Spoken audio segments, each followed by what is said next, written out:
Drug trafficking is a crime, but not an act of war. Careful, stupid. Really? Don't let this tin can I'm about to kick hit you in the teeth. Traffickers must be arrested, not summarily executed. Disagree, which U.S. forces just illegally did. Wrong. Ooh, so many loaded words, you'd think you were Code Pink. Here's the truth. Drug trafficking, you may be right in that context, but let me explain. It is an act of war when it's supported and backed by an official government. In this case, we see it with Maduro's military. Speaking of business gonna pick up shortly. Because killing drug dealers is my business, ladies, and business is good. Monday. The Venezuela, and it's amazing to me that the left is losing their mind over this. I know. This brings me joy. Yeah. I see this and I'm like, yes. I mean, at a certain point, we can talk about the constitutional authority, and this is officially a terror organization. Whatever. These are drug dealers on boats trying to bring these drugs to the United States, who are backed by a socialist government, one that Sean Penn and Oliver Stone supported, by the way. And we stopped them. How is that anything other than a win? Even funnier, the president of Venezuela, Maduro, threatened President Trump for his provocations. Let's watch. Venezuela's president has a warning for the United States. Oh, no. If you mess with our country, you're messing with all of South America. I'm fine with it. President Nicolas Maduro made those comments I also in a don't think that's true. on Monday amid the build-up of U.S. Argentina's naval like, what? forces in the Caribbean. A few moments later. Tonight, the White House releasing this dramatic video of the U.S. blowing up a boat in the southern Caribbean. President Trump says it was carrying drugs from Venezuela and that the strike killed 11 members of the notorious gang Tren de Aragua, or TDA. Tren de Aragua. Or TDA. Yeah, let's just go with TDA. First off, like you said, I don't believe that it's all of South America because you can't get them to agree on anything. If the Chileans supported Venezuela, the Peruvians would be against it and vice versa. And if you somehow got them to agree, then Argentina would put a stop to it and say, our women are hotter, so shut up. They can't even agree on what language to speak. No, they can't agree on it. But Or what to call an empanada. Right. Right. I mean, even then, okay, if it's all of South America, I'm fine with it. If all of South America feels so entitled to ship their drugs here, guess what? International waters, it's now our waters. How about that? We're going to gain a lot of states. Yeah. So President Trump posted this alongside that video on Truth. He said, earlier this morning, on my orders, U.S. military forces conducted a kinetic strike against positively identified Tren de Aragua narco-terrorists in the Southcom area of responsibility. The Southcom area, not the North. TDA is a designated foreign terrorist organization operating under the control of Nicolas Maduro. Don't like him. Responsible for mass murder, drug trafficking, sex trafficking, and acts of violence and terror across the United States and Western Hemisphere. The strike occurred while the terrorists were at sea in international waters transporting illegal narcotics heading to the USA. Please let this serve as notice to anybody even thinking about bringing drugs into the United States of America. Beware! Thank you for your attention to this matter. And 11 exclamation points. 11 exclamation points. We counted. Yeah. And to drive the point home, with the more boomer base, the White House also released this on social. Just sit right back and you'll hear a tale of cartel punks. They left from a Venezuelan port and then they got blown up. And then they got blown up. See, it's fun. It's fun because they're drug dealers. It's a short story. It's one of those short films. And by the way, I love how you'll get the libertarians. You put it whatever. You want to put black tar heroin in your own body? I don't care. We're talking about drug dealers. We're talking about that's not the only thing they do. I guarantee you, they're also trafficking people. Okay, these are bad people. They're terrorists, and they are backed by their government. Which brings us to some of the claims you will hear from the left. Here's the first claim. I can't believe anyone bought this, but some of you did. That these were just fishermen in a canoe. This comes from Jeff Carlson, I guess, on X, who's quite popular. Says, we bombed a canoe. Meanwhile, Mexico is running submarines into our country and establishing major drug labs in Canada. We can blow up Mexico, too. I'm fine with that. Well, yeah. Yeah, good idea. Yeah, good idea. Oh, wait, that's right. You want us to open borders to them. Hey, hold on a second. Do you guys start seeing how they have no solutions? If we deal with the Mexican border, if we deal with our southern border, we're racist. If we take out drug dealers in Venezuela, well, why aren't you guys doing anything about Mexico? Well, we just did, but you bitched about it. Yeah, so Trump has officially got the Democrats to support and defend crime-ridden blue cities and now drug dealers and narco-terrorists. Yeah. Meanwhile, 8D chess. Meanwhile, Mexico is running submarines into our country and establishing Trump response. They're doing that. We'll blow them up too. Thank you for drawing my attention to this Mexican matter. Hey, no. Listen, don't get admonished again. Canada's the prize here. Yeah. They're doing the drug labs in Canada. We can now take Canada. Yeah. Steven. Take Canada. I have no problem with it. Leave it. Here's the truth. Okay, the claim, it's just people in a canoe. It's not a canoe. It's what's known as a picuda or a go-fast boat.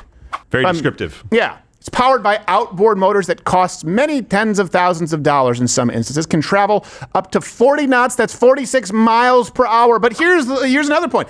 Canoes are actually used in 10% of Venezuelan smuggling operations. So I'd be totally fine with blowing up a canoe also. They do it all the time, even though they are notoriously unstable water vehicles and require some quite careful training. Why are you in charge? I know how to run cocaine. Oh, then you know how to not to speed a cocaine. Don't speed a cocaine. Don't speed. Namaduro gonna kill you.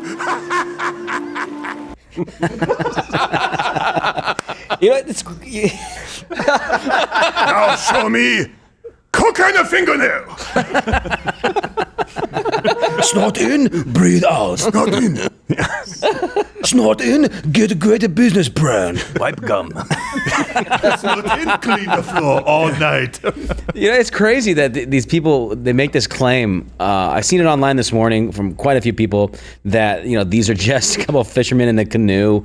How do you know they're drug runners? How do you know they're smugglers and traffickers? What an embarrassing misunderstanding of the intelligence and reconnaissance community. Yeah, I know. Like the capabilities of the United States, our satellites, all of our ISR, birds up in the 30,000 feet up in the air that can see you picking your nose. Right. They know who these people are by name, probably have their phone numbers, been tracking their phones, known their location, knew when they crossed in international waters, knew everything, know what's on the boat. We're watching them load the boat. It is so embarrassing. People out there who don't understand this and then go out there and confidently go, you don't know who they were, man. They could have been innocent. Bullshit. Stupid. I know. What's funny is I just got you just expose yourself. They didn't even know that drugs run in canoes all the time. Yeah, exactly. How do you think they got that stat? They've been surveilling this for decades. I know. I know. It's insane. I just had this image of them texting them right before. Hey, look up. What? You got to have some fun with it, right? No, that's the best part about it because they don't even know it's coming. No. They don't even hear it. They just die. I just don't care. Do it more. All of them. All the planes, all the boats. Here's the next claim that they make, and it's almost like they just hate America. This comes from Caroline Wren, that the boat only had a few drugs at most. She wrote, so the United States, just a couple of J's. Yeah, just a couple boys and their blunts. It was just a couple of gummy. They like to. We'll do that. We'll take a couple CBD. Yeah, go out to sea. A little bit of CBD, and then you blow up a canoe. It just had 5 fentanyls. Yeah. She wrote. Just a couple of morphine drips. It wasn't a big deal. So the United States Navy sent 4,000 service members and 8 U.S. warships to the Caribbean to blow up a defenseless fishing boat. Oh, fuck. I'm just saying. Defenseless fishing boat that had 11 Venezuelans on it and a couple of bags of drugs. Is that what I just watched? No, you're a stupid person. Because the truth is these boats weren't just carrying a couple bags of cocaine. They were carrying, in many cases, I don't know these specific vessels, but very often more than 3 tons of cocaine. Wow, that's 3 a lot tons of cocaine sometimes. Wow. Yeah. In this case, at least hundreds of pounds of cocaine. Yeah, for some reason they had 11 guys. Yeah, for some. A couple of bags of cocaine. We need 11 guys to escort a couple of grams. Yeah, we need the equivalent to 2 teams of pallbearers for 2 baggies of cocaine. We need a whole offensive football team. Yeah. Which, well, I don't believe it. It must be hard to fit them in a canoe. Yeah, but you're retarded. Here's another example, just so you guys know. A Dutch Caribbean Coast Guard air crew, they actually caught 5 Venezuelan smugglers with 6,220 pounds of cocaine. Jeez. So that's just one example for you. Shoot them. Here's the, kill them. Make them dead. You don't have to. So the apprehension part, that's time consuming. It takes effort and energy. And I mean, seas can be kind of rough. You don't want to mess around. Just, from a distance. Yeah. And then move on to the next one. Well, They weren't just sent there. They didn't send all 4,000 troops in these warships. I know. Just for the one boat. Yeah. No. And it wasn't just a fishing boat. Dude, aircraft carriers, technically, you can fish off it. Yes, you can. You could. Every boat's a fishing boat. Yeah, I think you can fish off it. Depending on the size of your pole. I could picture Tucker Carlson with his fly fishing vest. Yeah. we did it at the same time. I missed that scene of Top Gun. It's weird because the fish aren't biting. All right. So the next claim. Don't want to bite? It's a free country. Goose. And this is the crux of this here is that this drug trafficking isn't an act of war. This comes from Kenneth Roth, who wrote, "Drug trafficking is a crime, but not an act of war." Oh, careful, stupid. Really? Don't let this tin can I'm about to kick hit you in the teeth. Traffickers must be arrested, not summarily executed. Disagree, which U.S. forces just illegally did. Wrong. Ooh, so many loaded words, you'd think you were code pink. Here's the truth. Drug trafficking, you may be right in that context, but let me explain. It is an act of war when it's supported and backed by an official government. In this case, we see it with Maduro's military. There were leaked Colombian documents that showed Maduro's military was actively supporting, and they were expressly commanded to do so or directed to do so, support the drug trafficking. And a big reason for that is because there's less oil revenue coming into Venezuela, which, by the way, Venezuela should be paradise. If socialism worked, Venezuela has all the resources, fertile land, and they have unfettered socialism. Why doesn't it look like Dubai? Yeah. It should look like Dubai. Instead, it should look like Qatar.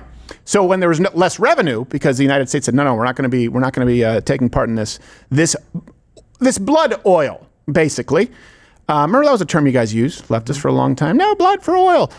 So they said, well, let's start making some more money off of narcotics. So here's another example for you, or more proof. 2019, Venezuela's Minister of Defense was indicted in the U.S. for drug trafficking. Still the Minister of Defense, by the way. Oh! Just to be clear. Not former? Yeah, and because of this, the TDA, they've been designated a terrorist group. I believe, actually, this was 2025 in February. So the Sinaloa cartel, MS-13 TDA. They were designated as terrorist groups because they were in many ways or sometimes acting with coordination from their government. Also, in case you guys care about this country and you believe in putting America first, are you listening, libertarians? Their biggest exports, TDA, cocaine, and Tusi, I guess is the other drug it's called. It kills tens of thousands. I think that's Tushy. Is it? No. I don't think. They're going to take us out with these bidets are going to be way too high pressure. It's just Take a look at my tush. 10,000. Jeez. At least. Tens of thousands, I should say. The idea of how many deaths, it's kind of tough to gauge because some drugs are laced, I understand that, but the stimulant-related deaths in 2023 were 59,000. Also, you should note that these drugs make up 10% of the GDP of Venezuela. 10%. That's gonna hurt. Also, just in case you wonder, hey, does this well, I don't know if you remember that taking over of an apartment in Colorado? Remember in Aurora, Colorado? Yeah. It was TDA. Yeah. So I repeat myself, kill them all. Yes. They're backed by the foreign government. The military is working on these guys. Trump said they're a terrorist organization. You don't like that? Take it up with the Obama administration ruling in 2010 from a D.C. court that we never went in. Right. That basically said the president can kill him. He can just blow him out of the water. And Congress never passed a law, so go screw yourself. Well, just think about it. And if you add this up, you look at Chicago. No, you can't own guns. You look at catch and release. You look at the bail programs, the no-cash bail programs. You look at the rampant crime in these cities. You look at $150 to $450 billion a year illegal aliens cost the American taxpayer. You look at Abrego Garcia, this poor guy, he should stay here. The guy was an MS-13 gang member. Then you look at yesterday, a court blocked President Trump from using the Alien Enemies Act to rapidly deport specifically TDA members. And then you look at them complaining and lying about the blowing up of a TDA-run boat. trying to represent it as nothing more than a canoe. And you go, wait a second. Does the left ever line up with the American people? Ever? Also, let me ask you this. If you're soft on TDA, if you're soft on MS-13, do you think you're more or less likely to end up with increased human trafficking? You know, the outrage of the day as it relates to Epstein, but there are over 50 million slaves on Earth right now, today. Most of them are human sex slaves, to be clear. They operate with open borders. You know, this whole open societies, internationalism, globalism, that's what has allowed them to thrive. That's why there's more now than ever before. Fewer checkpoints, that means more human trafficking. So we're outraged when it happens with and we should be. But why do you always, left, why do you always fight us creating an environment where at least we can make it tougher on sex traffickers? Why do you defend TDA? Why do you defend members of MS-13? Because that's their culture. Yeah. That's their culture. It's okay when their culture does it. It's their culture. When a white American does it, think about it for a second. That's when it's bad. Like, it's not that much of a leap to go, well, yeah, of course you support drag queen story hour, which, by the way, these drag queens only do story hours for kids. They're never volunteering at Shriners or whatever it is. It's always just kids. They love being, well, yeah, of course you would support the grooming of children because you're the same party who supports soft on human sex traffickers like TDA and MS-13 and open borders. Well, it makes sense. If I happen to be Satan, and I was like, okay, what can I do to trick people into just ensuring that more women have their souls shattered and are sold into sex slavery? But I need to do it in a way so that people don't realize they're creating more sex slaves. Oh, I know. I'll disguise it as empathy for gang members. Hope you enjoy your white privilege. Oh, you're still here watching this on YouTube? There's no more. It's over. Just like YouTube. YouTube is over. It's not a thing anymore. How many Seth Meyers clips do you need? Head on over to Rumble. Follow me there. Live on weekdays at 11 a.m. Eastern, where we can actually speak freely and don't have to self-censor. YouTube it's really not a thing. Like, you ever seen one of those towns that maybe was like a mining town? Or maybe they made some kind of alloy. You say, hey, I wonder what they did in this town. It takes a while to find a person who can tell you what they did in that town, and even then you don't fully understand it. That's YouTube. YouTube is that town. So go to Rumble.